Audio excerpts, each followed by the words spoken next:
এক একটা টার্ন নিচ্ছি, এক একটা দৃশ্যপট চেঞ্জ হচ্ছে। যে আমার জীবনের এই একটা স্বপ্ন ছিল যেটা পূর্ণ হলো, এরপরে নেক্সট হচ্ছে বরফ নিজের হাতে ধরে দেখা। সিল্ক রুট দেখতে পাওয়া কিন্তু ভাগ্যের ব্যাপার। সামনের ভিউটা দেখো, জাস্ট কি অসাধারণ লাগছে। যত উপরে উঠছি তত বরফের পরিমাণ কিন্তু এবার বাড়ছে আস্তে আস্তে। রূপোর মতো চকচক চকচক করছে বরফগুলো। কত বরফ চাই, কত।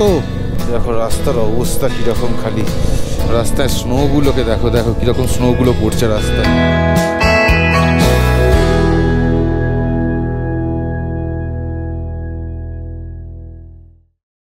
আমরা মোটামুটি রেডি হয়ে গেছি। আজকে যাব আমরা সিল্ক রুটের দিকে। আর আমাদের এখানে মোটামুটি গাড়ি অলরেডি সব কোল্ড স্টার্ট দেওয়া শুরু হয়ে গেছে, লাগেজ প্যাক চলছে। আমাদের পারমিটও রেডি হয়ে গেছে। ওখান থেকে যাব, গিয়ে পারমিটটা কালেক্ট করব, তারপর আমরা বেরিয়ে যাব। এখন টাইম হয়েছে সকাল 9টা, পারমিটটা হতে সময় লাগলো। তো আমরা বেরিয়ে গেছি আর এখন ঘড়িতে সময় হয়েছে পাক্কা 9:30। তো প্রথম আমাদের চেকপোস্ট পড়বে হচ্ছে লিংথাম, তারপরেরটা পদমচেন।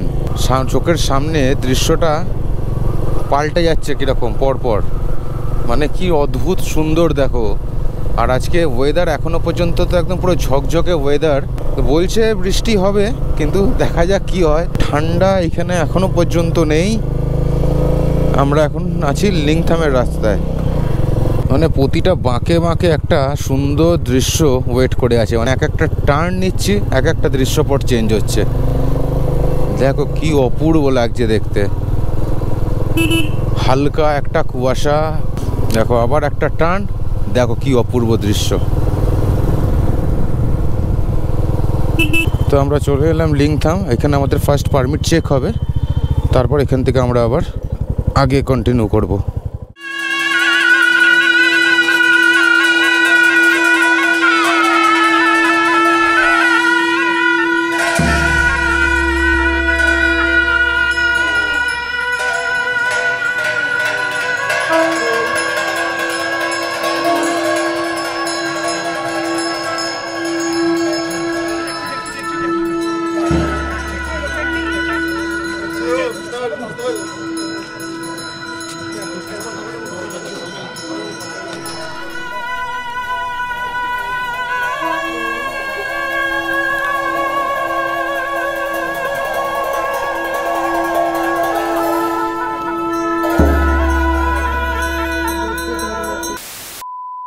লিংথামে আমাদের পারমিট চেক হয়ে গেছে।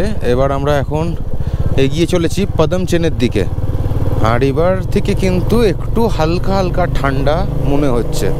রাস্তা এখনো পর্যন্ত খুব ভালো, জানি না আগে কি হবে।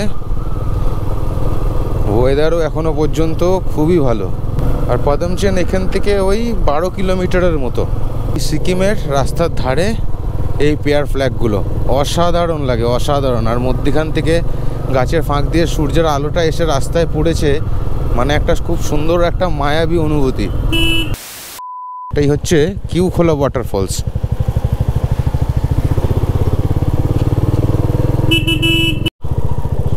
পদমচেনে আমাদের পারমিট চেক হয়ে গেল। আর এখানে কিন্তু পার হেড 100 টাকা করে নিল পারমিটের সাথে। আর একটা আপডেট তোমাদের দিয়ে রাখি, এখানে রাস্তার কন্ডিশন কিন্তু বেশ 4-5 কিলোমিটার ধরে খুব খারাপ অবস্থা। এতক্ষণ যে ভালো রাস্তা পেয়েছিলাম সেই রাস্তা কিন্তু নেই, মানে রাস্তায় ভাঙাচোরা কাদা ভর্তি রাস্তায়। তো জানি না আগে কীরকম রাস্তা হবে, বলছে তো খুব ভালো একটা রাস্তা নয়।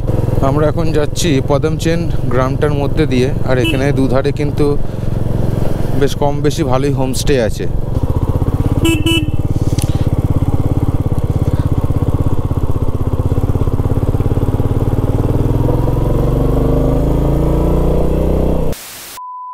আমরা মোটামুটি জুলুকের কাছাকাছি চলে এসেছি।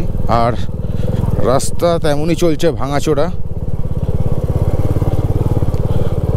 এখানে অ্যাকচুয়ালি কিন্তু রাস্তা এগুলো সব তৈরি হচ্ছে। এগুলো রাস্তাগুলো তৈরি হয়ে গেলে কিন্তু মানে এর মতো রোড হবে না, এত সুন্দর রোড। আর ওদিকটাতে আস্তে আস্তে কিন্তু মেঘ হয়ে আসছে। এই যেরকম কথাতেই আছে যে পাহাড়ের ওয়েদার কিন্তু আগে থেকে কোনো রকমভাবে কিছু বলা যায় না। মাটি পড়ে পড়ে তার মধ্যে জল পড়ে রাস্তাটা পুরো স্লিপারি হয়ে গেছে। দেখো সামনের পাহাড়গুলো কি সুন্দর লাগছে দেখতে। আর পাহাড়ের মাথা একদম চূড়ায় কিন্তু বরফ দেখা যাচ্ছে, জানি না ক্যামেরায় তোমরা দেখতে পাচ্ছ কি না,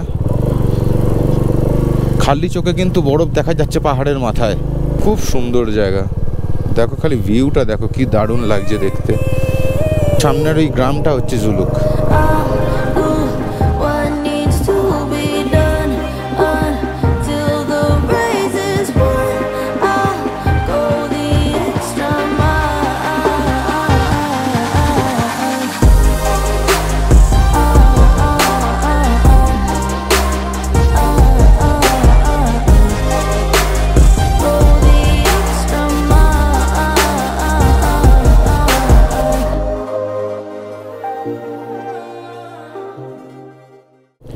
আমরা কিন্তু এবার সিল্ক রুটে এন্টার করতে চলেছি। আর সামনের পাহাড়গুলোকে কি দুর্গম লাগছে দেখতে, মানে এই রাস্তার চক্করে ভালো করে দেখতেও পারছি না। আর এখান দিয়ে কিন্তু বেশ একটা কনকনে একটা হিমেল হাওয়া কিন্তু দিতে শুরু করে দিয়েছে। এতক্ষণ বলছিলাম ঠান্ডা লাগছে না, ঠান্ডা এইখানেও লাগছে না, কিন্তু এখানে হাওয়াটা একটা হিমেল হাওয়া। আর জুলুকের পর থেকে এইখানে মোটামুটি রোড কন্ডিশনটা আগের তুলনায় একটু ভালো, মানে এখানে বেশ ভালো পিচ করা রাস্তা আছে, রাস্তা নিয়ে এখানে সেরকম প্রবলেম নেই। ও চারিদিকের ভিউটা দেখো খালি। আস্তে আস্তে কিন্তু বড় বড় গাছ উদাও, তার মানে আমরা ভালোই মানে হাইট গেইন করে নিয়েছি। আর চারিদিকের খালি ভিউটা দেখো, মানে অসাধারণ অভিজ্ঞতা, অসাধারণ। মানে আমার জীবনের এই একটা স্বপ্ন ছিল যেটা পূর্ণ হলো। এরপরে নেক্সট হচ্ছে বরফ নিজের হাতে ধরে দেখা, কারণ প্রচুর বরফে মোড়া পাহাড় তো আমি দেখেছি, কিন্তু কোনোদিন বরফ এখনো পর্যন্ত আমি হাতে ধরে দেখিনি। জানি না সেই স্বপ্ন আজই পূর্ণ হবে কিনা। এই স্বপ্নটা তো পূর্ণ হলো যে সিল্ক রুট থেকে নিজের বাইক চালিয়ে যাব।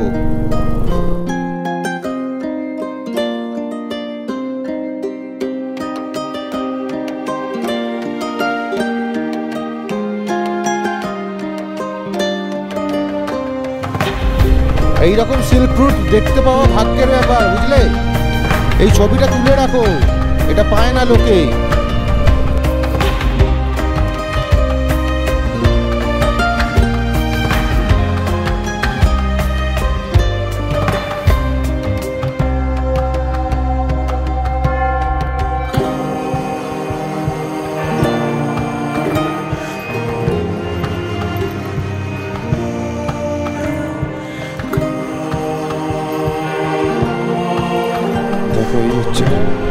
সিল্ক রুট, সত্যি এরকম সিল্ক রুট দেখতে পাওয়া কিন্তু ভাগ্যের ব্যাপার।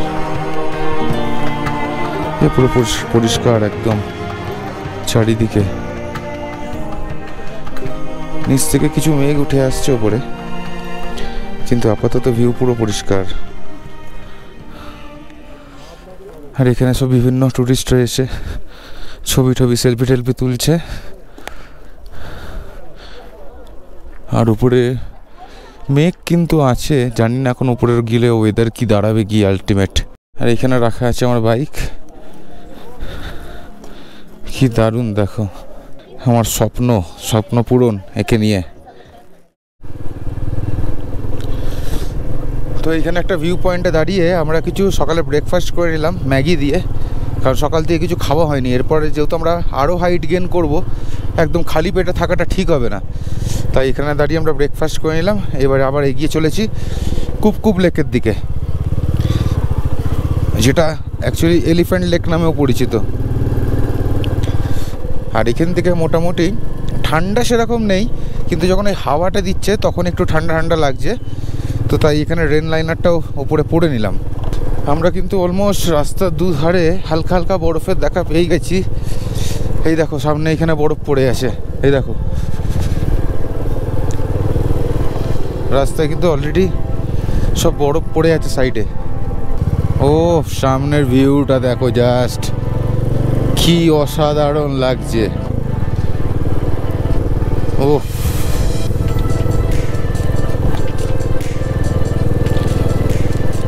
দারুণ দারুণ।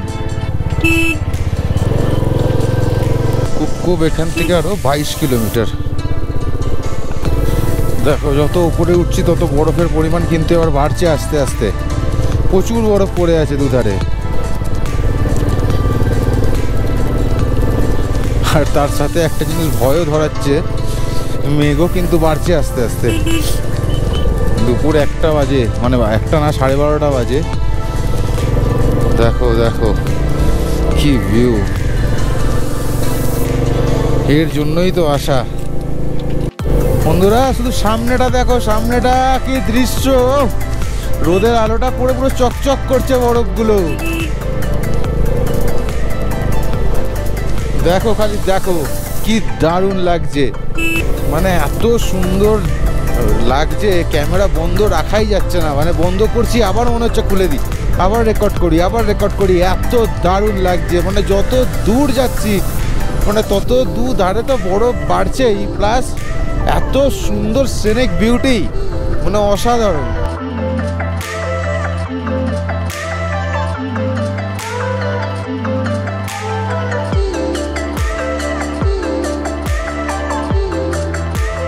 কি অসাধারণ লাগছে দেখো খালি চারিদিকটা।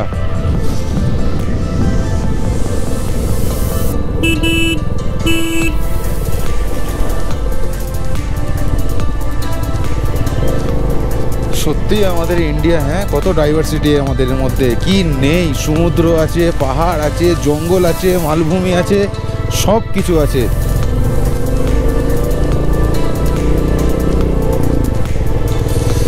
দেখো দেখো দেখো শুধু পুরো রূপোর মতো চকচক চকচক করছে বরফগুলো রোদের আলো পড়াতে। দেখো দেখো শুধু দেখো কত বরফ চাই, কত।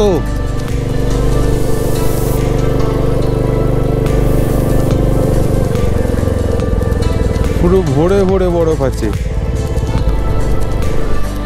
কি অপূর্ব লাগছে। হ্যাঁ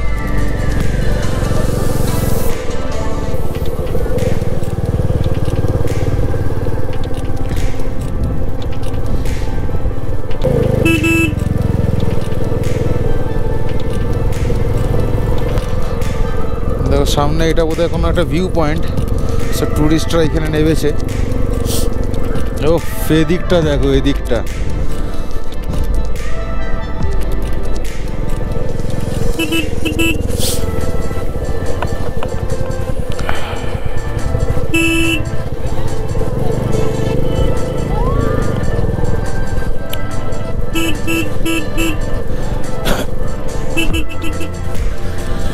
বেরিয়ে চলো, বেরিয়ে চলো।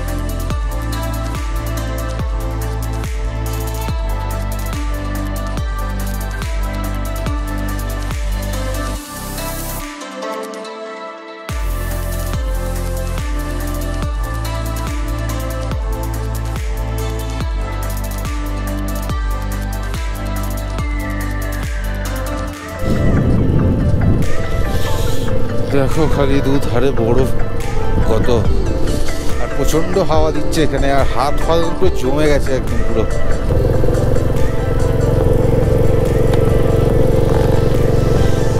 এখানটা থেকে এবার একটু সাবধানে যেতে হবে, কারণ রাস্তার উপর এখান থেকে ব্ল্যাক আইস থাকলেও থাকতে পারে। একটু আগে হালকা চাকাটা, আমার পিছন চাকাটা স্কিড করলো।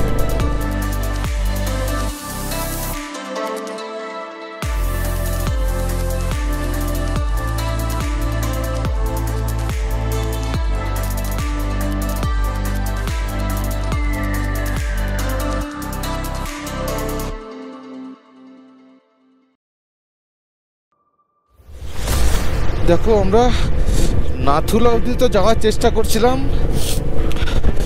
ওল্ড বাবা মন্দির পেরিয়ে, আর এখানে গাড়ি ঘোরাতে বাধ্য হলাম, কারণ এখানে কিন্তু ভালোই স্নোফল শুরু হয়ে গেছে। এবার আমরা যদি ওপরে চলে যাই আর ওখানে যদি আটকে যাই, রাস্তা বন্ধ হয়ে যায়, আমরা আর ফিরতে পারবো না। তাই এখান থেকে আমরা গাড়ি ঘুরিয়ে ডিসিশন নিলাম যে আমরা নিচের দিকেই নেমে যাবো সিল্ক রোডের দিকে। তো নাথুলা আর গেলাম না, গোপ্রোতে বুঝতে পারছি মানে জানি না। দেখো আমার ট্যাঙ্ক ব্যাগের ওপরে কিন্তু বরফ পড়ছে বেশ ভালোই, আর ঠান্ডা, বিভৎস ঠান্ডা, হাত ফাত ফ্রিজ হয়ে গেছে।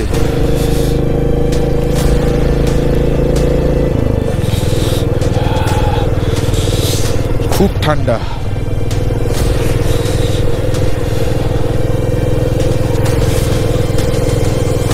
তো চলে এসেছি বাবা মন্দির।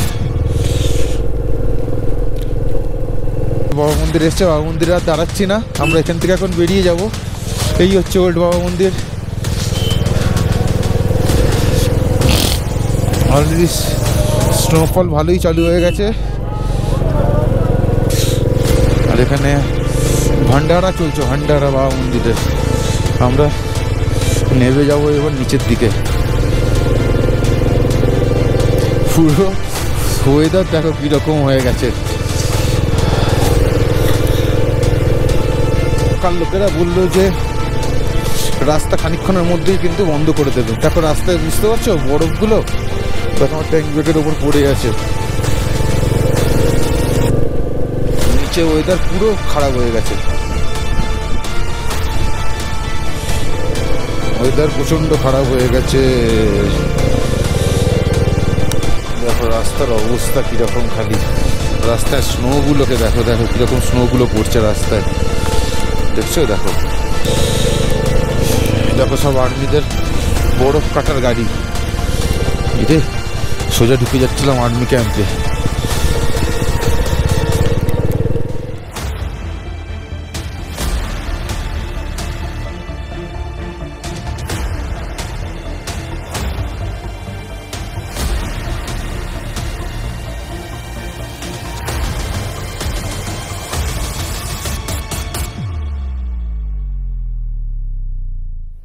তো তোমরা দেখলে কি এক্সট্রিম ওয়েদার ছিল।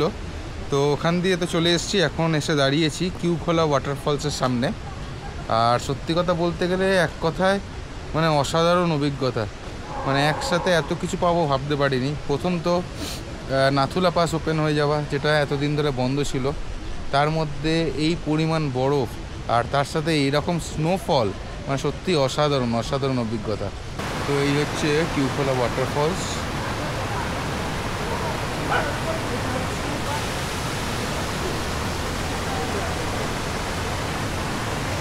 দেখো এখানে এরকম জিপ লাইনিং করারও ব্যবস্থা আছে, এই ওপর থেকে জিপ লাইনিং হয়।